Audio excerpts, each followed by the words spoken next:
Ranch Express Courier Private Limited. Domestic International Cargo. உங்கள் இல்லம் தேடி வந்து courier booking delivery செய்து தரப்படும். அனைவருக்கும் வணக்கம். இன்று எங்களுடைய தலைமை கழக அலுவலகத்தில் மாவட்ட மாநில நிர்வாகிகளுக்கான கூட்டம் எங்களுடைய பொதுச் செயலாளர் தலைமையிலும் எங்களுடைய சமீபத்தில் எங்களுடன் வந்து இணைந்து எங்களுடைய தீர்மான குழுவின் தலைவராக இருக்கும் செங்கோட்டையன் அவர்கள் முன்னிலையும் இன்று அந்த கூட்டம் நடைபெற்றது. இதில் வந்து மாநில நிர்வாகிகள் மாவட்ட நிர்வாகிகள் அனைவரும் கலந்து கொண்டனர். இதில் தேர்தல் பணி குறித்து அடுத்த 3 மாதங்கள் நடக்க வேண்டிய தேர்தல் பணி குறித்தும் எவ்வாறெல்லாம் நிர்வாகிகள் செயல்பட வேண்டும், என்னென்ன விதத்தில் நம்ம தேர்தலை எதிர்கொள்ள வேண்டும், என்னென்ன சவால்கள் நம் முன்னே இருக்கிறது, அதை எப்படி எவ்வளவு எதிர்கொள்ள வேண்டும், எந்த அளவிற்கு நமக்கு மக்களின் ஆதரவு இருக்கிறது, பொதுமக்களின் ஆதரவு இருக்கிறது, அதை முடக்க திமுக என்னவெல்லாம் செய்கிறது, அதை எதிர்கொண்டு எப்படி தேர்தலை சந்திக்க வேண்டும் போன்ற அனைத்து குறித்தும் ஆலோசிக்கப்பட்டு தீர்மானங்கள் நிறைவேற்றப்பட்டிருக்குது. அதில் தீர்மானங்கள் குறித்து ஏற்கனவே உங்களுடைய அனைத்து ஊடகங்களுக்கும் அந்த தீர்மானங்கள் அனுப்பப்பட்டிருக்கு. ஸோ இன்றைய கூட்டங்கள் சிறப்பாக நடந்து முடிந்திருக்கிறது. அடுத்த 3 மாதங்கள் நாங்கள் செய்யக்கூடிய அனைத்து பணிகள் குறித்தும் அடுத்த இந்த சிறப்பு குழு குறித்தும் அனைத்தையும் முடிவுகளும் எடுக்கப்பட்டு முடிவடைந்திருக்கிறது. கூட்டணி பேச்சுவார்த்தை குழு எங்களுடைய தலைவர் முடிவெடுத்து விரைவில் அறிவிப்பார். அதெல்லாம் தலைவரின் ஒப்புதலோடு தலைவர் தான் அறிவிப்பார். அதை விரைவில் அறிவிப்பார். இல்ல, அதுக்கான நாள்கள் இருக்கு, உங்களுக்கு எல்லாருக்கும் தெரியும். ஏன்னா தலைவர் அறிவிப்பார், ஏன்னா தலைவருக்கு தெரியும் எப்போது இதை முடிவெடுக்க வேண்டும் என்று. சோ அந்த குழுக்கள் எல்லாம் விரைவில் எங்களுடைய தலைவர் முடிவெடுத்து அறிவிப்பார். அதற்கான தீர்மானங்கள் நிறைவேற்றப்பட்டு இந்த அனைவரும் முன்னிலையும் அது வந்து தலைவரின் ஒப்புதலுக்கு இல்ல, நம்ம கூட்டணி குறித்து இன்று இன்னொரு தீர்மானத்திலும் குறிப்பிடப்பட்டிருக்கு. அதாவது எங்களுடைய தலைவரை முதல்வர் வேட்பாளராக ஏற்றுக்கொள்ளும் கட்சிகளுடன் மட்டுமே அவர்கள் ஏற்றுக்கொண்டு வரும் கட்சிகளுடன் கூட்டணி அமைக்கப்படும். அதுபோல் கூட்டணி குறித்து பேச்சுவார்த்தை நடத்த குழுக்கள் அமைக்கப்படும். இதெல்லாம் முடிவெடுத்த பிறகு எங்களுடைய தலைவர் வாயிலாக இது அறிவிக்கப்படும். சோ கூட்டணி முடிவுகள் எதுவாக இருந்தாலும் தலைவர் வாயிலாக அறிவிக்கப்படும்.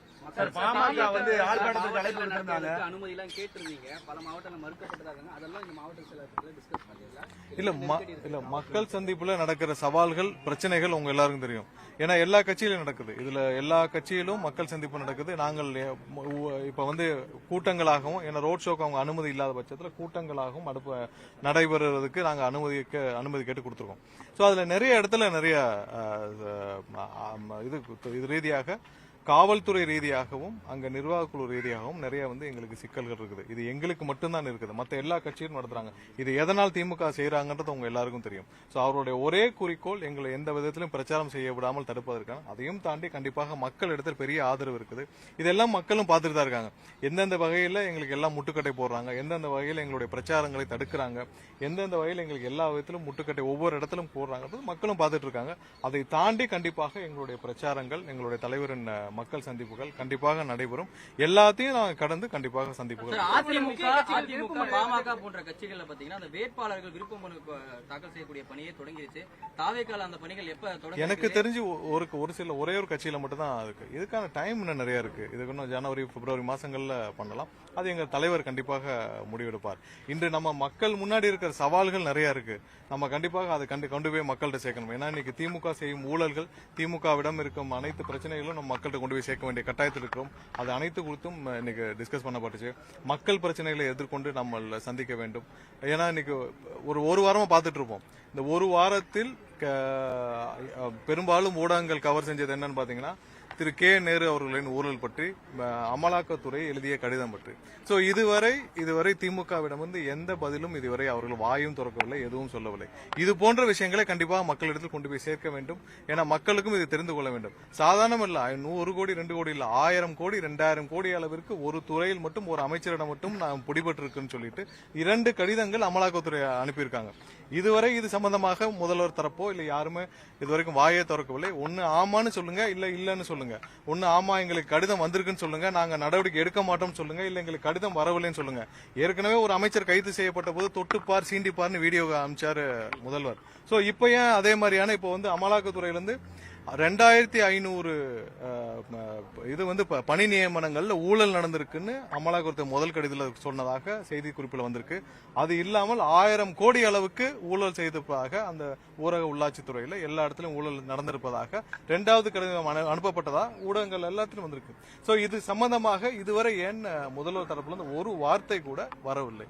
ஏன்னா இதுல சாதாரணம் இல்ல, ஒருத்தர் ஏன்னா இந்த உத்தரவுகள், அந்த நியமன உத்தரவுகளை வழங்கியதே முதல்வர் தான்.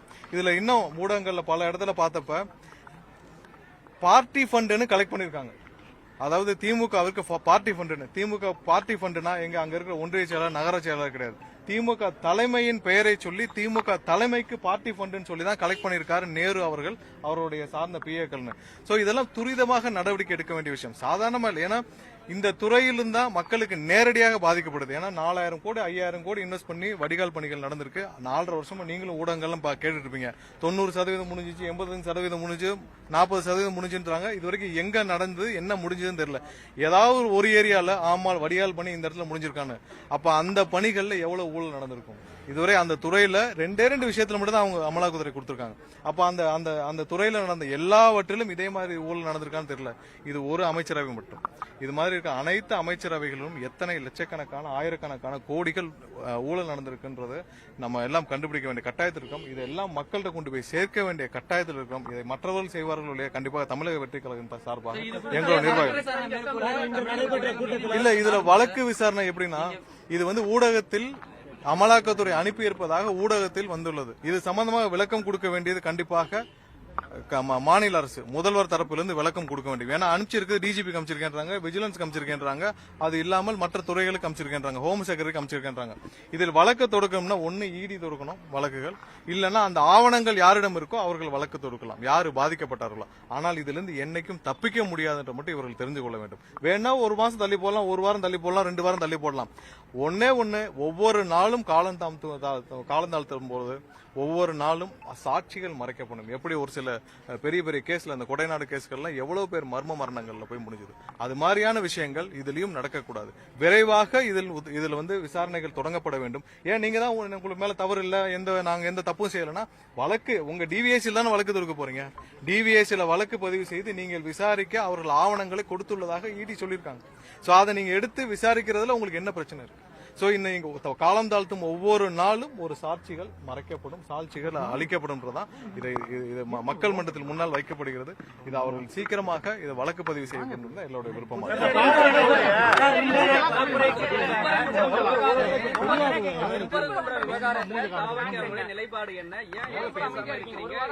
இல்ல ஒரு விஷயம் அதுல கோர்ட்ல பெண்டிங் இருக்கு, கோர்ட்ல ஆன உத்தரவுகள் பெண்டிங் இருக்கு முதலாவதாக. அடுத்ததாக இது திமுக வந்து ஒரு வாரமா ஆர்டர் போட்டு 3 நாட்களாக திமுக வந்து ஏன் வெயிட் பண்ணிட்டு இருந்தாங்க. வெயிட் பண்ணி ஒரு தரப்புல இருந்து கூட்டங்கள் அதிகமாகுது, எல்லாம் சட்டம் ஒழுங்கு சீர்கேட்ட வரைக்கும், அது 6 மணி வரைக்கும் ஏன் வெயிட் பண்ணாங்கன்னு தான் தெரியல. அடுத்ததா என்னன்னா, திமுக தரப்பான அரசு வழக்கறிஞர் வந்து 6 மணி வரைக்கும் எங்களுக்கு டைம் இருக்கு, நாங்கள் விளக்கை ஏற்றுவோம் சொல்லி ஒரு தவறான தகவலை கோர்ட்ல சொல்லியிருக்கிறார். இது போன்ற பல விஷயங்கள் நீதிமன்றத்தில் அவர்கள் தவறான வாதங்களை வைத்தது. ஏன்னா எதுக்காக ஒரு அரசு வழக்கறிஞர், திமுக அரசு வழக்கறிஞர் கோர்ட்ல, ஏன்னா நீங்க ஒண்ணு இல்லன்னு சொல்லிருக்கணும், ஆமான்னு சொல்லிருக்கணும். 6 மணி வரைக்கும் அரசு வழக்கறிஞர் வந்து எங்களுக்கு டைம் இருக்கு, நாங்க வந்து விளக்கேற்றோம் சொன்னனாலதான் இவ்வளவு கூட்டம் கூடிச்சோ என்ற சந்தேகம் எல்லாருக்கும் ஏற்படுது. சோ தவறான தகவலை இந்த அரசே இப்படி ஒரு அசாதாரண சூழ்நிலை கிரியேட் பண்ணிச்சுன்னு தான் நாங்க நினைக்கிறோம். கண்டிப்பாக இதை வந்து அவர்கள் முன்னாடியே தடுத்து நிறுத்திருக்க முடியும். எப்பயுமே ஒரு பின்பற்றப்படுற ஒரு முறைகளை அவர்கள் எப்பவும் மாற்ற வேண்டிய அவசியம் கிடையாது. இல்ல இதுல நீதிமன்றம் 3 நாட்கள்ல அவங்க வந்து நீதிமன்றத்தில் 3 நாட்கள் ஆணை பிறப்பிக்கப்படும் வச்சிருக்கு. நிறைய இடத்துல நீதிமன்றங்கள் மீது நாங்கள் எப்பயுமே வந்து நீதிமன்றத்தில் பெண்டிங் இருக்கப்போ இதை வந்து டிஸ்கஸ் பண்ண வேண்டாம் நினைச்சோம். ஆனால் இப்பவும் இதில் நீதிமன்றத்தில் இன்னும் பெண்டிங் இருக்கு, வரட்டும் அப்புறம் பேசிக்கலாம்.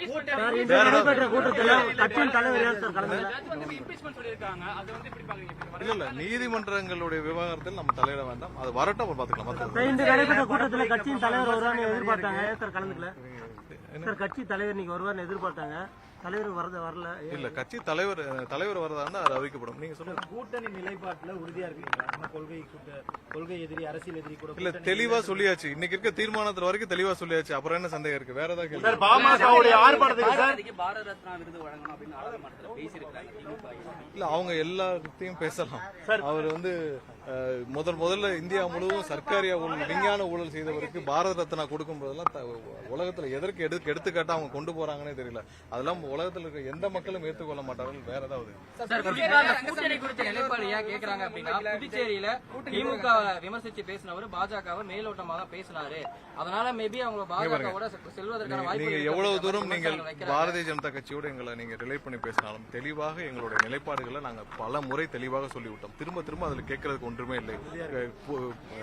பாண்டிச்சேரியிலேயும் எங்களுடைய தலைவர் அது சம்பந்தமாக என்ன பேசணுமோ தெளிவா பேசிட்டாரு.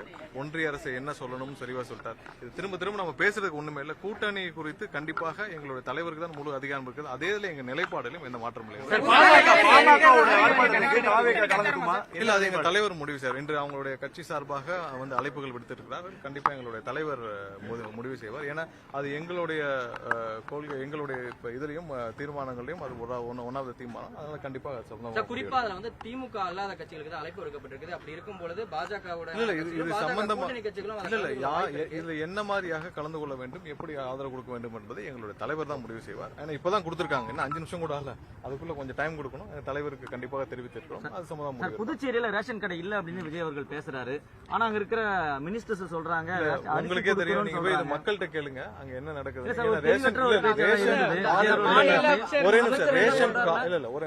ரேஷன் கார்டுகள் இருக்குது, கடைகள் மூடப்பட்டிருக்கு, கார்டுகள் இருக்கு. ரேஷன் கார்டு இருந்தா மட்டும் அங்க ரேஷன் கடை இருக்குன்னு அர்த்தம் இல்ல. ரேஷன் கார்டு இருக்கு, உங்களுக்கு தேவையானப்ப ஏதாவது பொங்கல் தொகுப்பு கொடுத்துட்டு அடிச்சிடுறது இல்ல.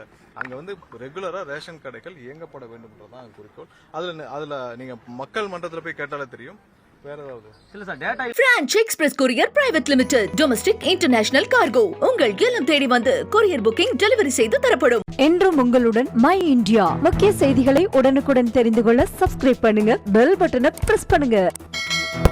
என்றும் உங்களுடன் மை இந்தியா.